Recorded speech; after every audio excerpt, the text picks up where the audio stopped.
नमस्कार। मैं वीरेंद्र कुमार पालीवाल आप सभी को प्रणाम करता हूं और प्रातःकालीन सुविचार श्रृंखला के इस अंक में हार्दिक स्वागत करता हूं। जिन खोजा तिन पाइया गहरे पानी पैठ, मैं बापुरा बूढ़न डरा रहा किनारे बैठ। रहीम की यह सीख मुझे बहुत प्रेरित करती है। बचपन से ही मैं इस दोहे को बहुत पसंद करता हूँ। सफलता का ये मंत्र सामान्य तौर पर बहुत अच्छा नहीं माना जाता है। जोखिम को लोग बाग अच्छा नहीं मानते। सच में आज की दुनिया में एक बहुत अच्छी कहावत है कि दुनिया का सबसे बड़ा जोखिम क्या है? उत्तर है जोखिम न लिया जाए। तो जोखिम लेने की सलाह तो मैं नहीं देता हूं, वो तो आप अपने हिसाब से निर्धारित करिए। पर हां, इतिहास इस बात का साक्षी है कि जिन साहसी लोगों ने बुद्धिमत्तापूर्वक जोखिम उठाए हैं, भय को व्यवस्थित किया है, मैनेज किया है, उसके बहुत सकारात्मक परिणाम मिले।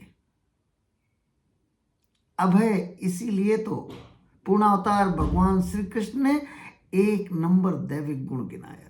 अभयम सत्य संशुद्धिम ज्ञानो योगो व्यवस्थिति दानम दमश्च यज्ञश्च स्वाध्याय तपः आर्जवम्। विस्तार में इसकी चर्चा हम कर चुके हैं।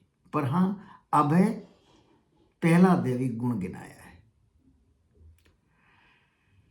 कोलंबस ने यदि वो साहस न किया होता और न चल पड़ा होता, जिसका कि रोड मैप तैयार नहीं था, तो आज दुनिया का व्यापार और प्रगति ये ना होती जो आज है। सच में फॉर्चून फेवर्स द ब्रेव किसने नहीं सुना?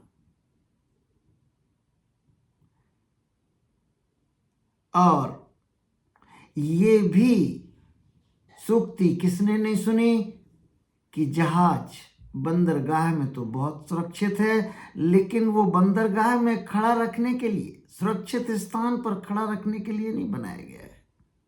वो तो समुद्र की लहरों से जीतने के लिए बनाया है। और जोखिम की महत्ता को आप यदि और गहराई से अध्ययन करना चाहते हैं तो दुनिया में चल रही रिसर्चेस के बारे में, अनुसंधानों के बारे में आप और गहराई से पढ़िए। एक, the impact of life experiences on risk taking, एक बहुत महत्वपूर्ण रिसर्च हुई जो कि जर्नल फ्रंटियर्स इन साइकोलॉजी में पब्लिश भी हुई, प्रकाशित भी हुई। उसका यही है परिणाम, निष्कर्ष यही है कि जो लोग रिस्क लेते हैं, सफलता के चांसेस बहुत बढ़ जाते हैं। लेकिन बस वही बात बार बार मैं दोहरा रहा हूं कि जोखिम बहुत ही व्यक्तिगत मामला है। इसको अच्छी तरह से असंतुलित जोखिम तो कभी भी ठीक नहीं कहा जा सकता। जिन खोजा तिन पाइया गहरे पानी पैठ, मैं बापुरा बूढ़न डरा रहा किनारे बैठ। इसका अर्थ बताए बगैर कैसे रह सकते हैं? लेकिन हाँ, इसका अर्थ हम सभी को पता चल गया। जिन्होंने खोजा उन्होंने पा लिया। जिन्होंने गहरे पानी में उतरने का साहस किया, उनकी मुट्ठी हीरे मोतियों से भर के निकलने की संभावनाएं बहुत बढ़ गई।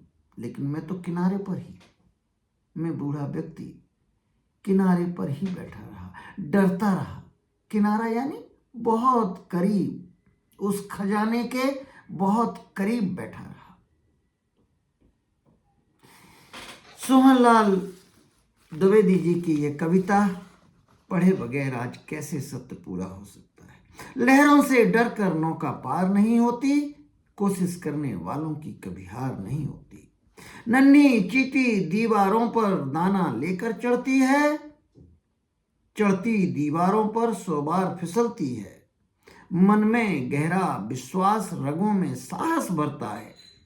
उठकर गिरना, गिरकर चढ़ना, फिर नहीं अखरता है।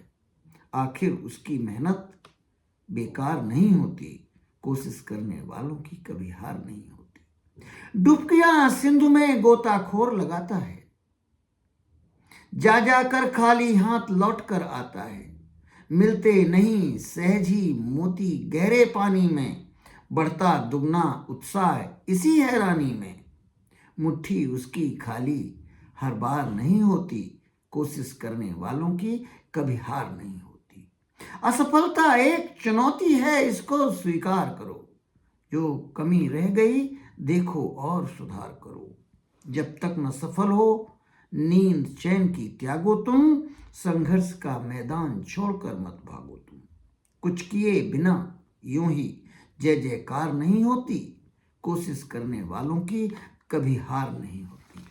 सच में साहसी और उद्यमी व्यक्तियों की विजय निश्चित है, उसकी संभावनाएं बहुत अधिक हैं।